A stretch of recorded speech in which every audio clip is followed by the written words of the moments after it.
位親戚朋友嚇，祝大家新年快樂！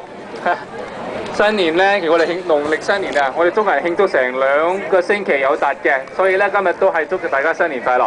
喺呢度咧，呢班小朋友為大家表演一種傳統嘅中國舞蹈，為大家慶祝個新年，開開心心咁樣。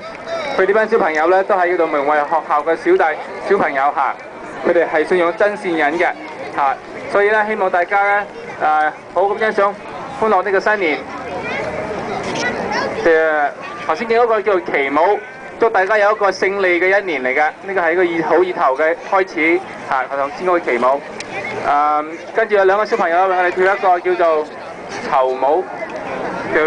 The first dance was a flag dance.